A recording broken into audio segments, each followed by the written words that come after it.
Yeah, so I just wanted to share a few texts from the Holy Scriptures about home churches, and to show that Christians actually worshipped in homes. And I'm not saying that worshiping in a church building is bad necessarily, but yeah, it's kind of like I said last time. Our understanding of what church is has been distorted by the devil. You know, when someone mentions the word church, it's often thought that a church is a building or a denomination, which is not necessarily the case. So a church, like I've already read, is where two or three are gathered in God's name.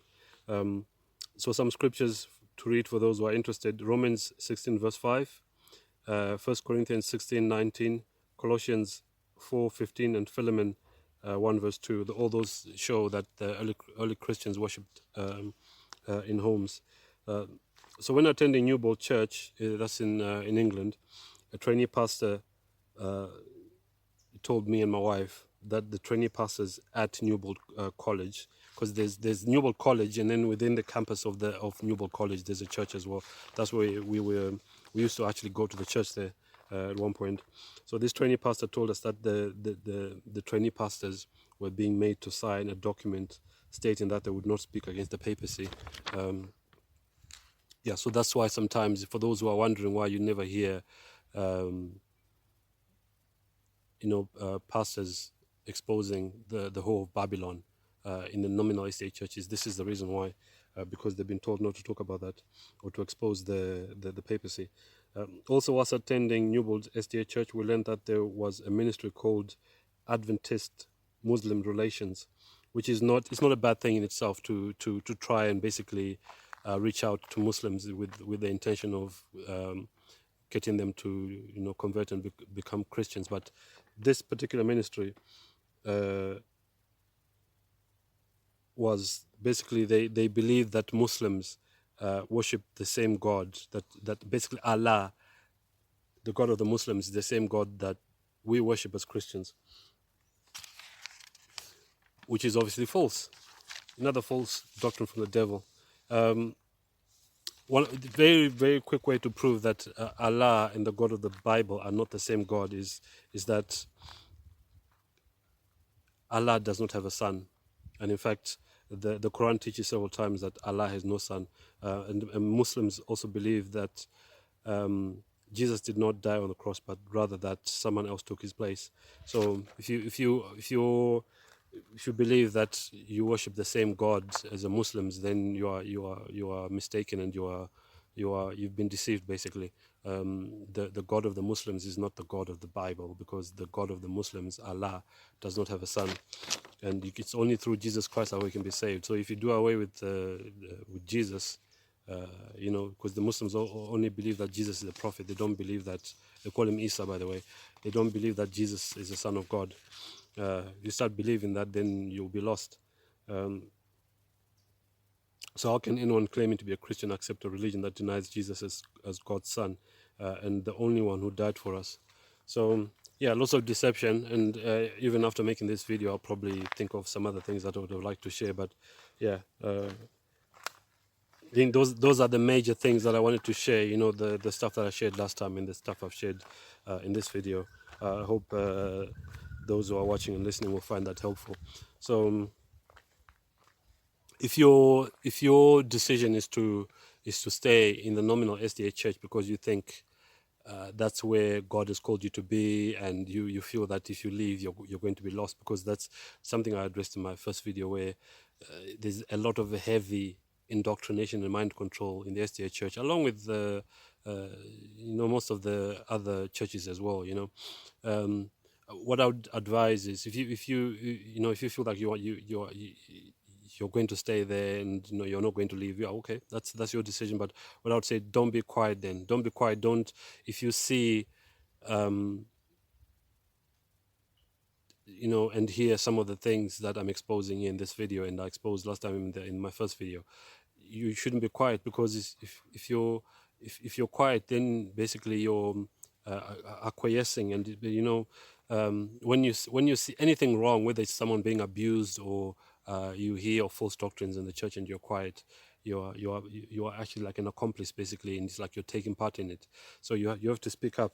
But I can guarantee you that as soon as you start speaking up, you won't stay long in the Nominal SDA church, because they'll kick you out basically. Especially when you start talking about Ellen White, quoting Ellen White and exposing the false Roman Catholic Trinity doctrine. And maybe if you even start talking about the exposing the heliocentric spinning globe Earth, which is also Roman Catholic, and speaking out against Christmas, I can guarantee you that you will not stay long there. But I would say it would be bad to know that these things are false and to be quiet. That's not what Christians should do. You should speak up. So yeah. I hope that helps everyone who has watched, and all I can say is, God's blessings to you. All of us want to be saved, but we can't be saved in apostasy. We have to be obedient to what God says, and we have to be courageous and speak the truth wherever we are. That's correct. Walter Martin has been and confessed by him. As a matter of fact, I could mention that I have a debate already with Mr. Martin. I have already a debate with Mr. Gary Met, and I took them both by surprise. I took Mr. Gary Met on radio by surprise. I not only persuade him, I force him to answer these accusations and these slanders.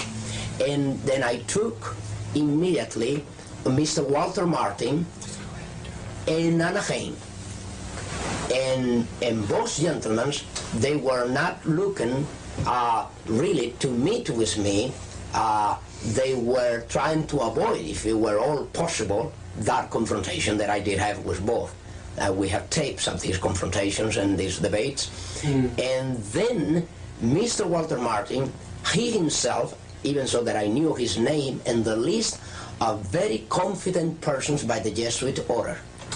What that means is that the Jesuit order will have a list made up in United States of people as well as institutions that are worth trusting.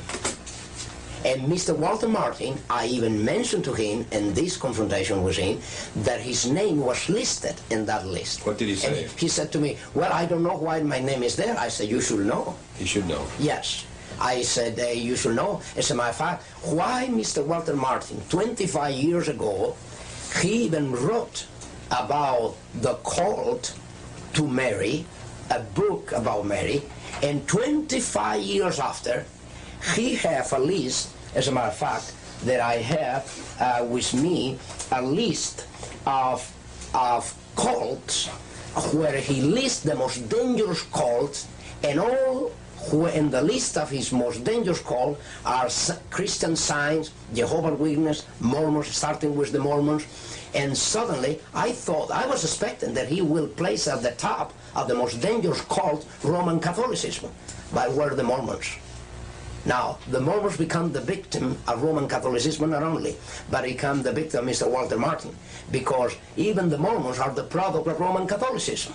The pressure for Sunday in the future is an issue.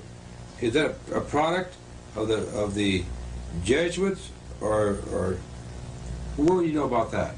Well, what I know is this, that even the Seventh-day Adventist denomination has been placed under the greatest setup and a real setup of all the history of the denomination. And the proof and evidence is that now the leadership is already in a position where they themselves cannot play the role of Frankenstein no longer, because they're being unveiled, they're being discovered, and their intents and their true intents, in cases where already most of them has been already trained, prepared by Jesuits to be where they are. Adventists should wake up. Time is short. What organizations have now been taken over by the Jesuit order and other institutes of Catholicism? What world powers are in her hands to be used in this final chess game for the takeover of the world? We can get some idea when we look back to the Council of Trent in the 1540s through the 1560s. At that time, and during those years, we find vows that were taken by these secret orders to take over the education of the Protestants, take over their schools.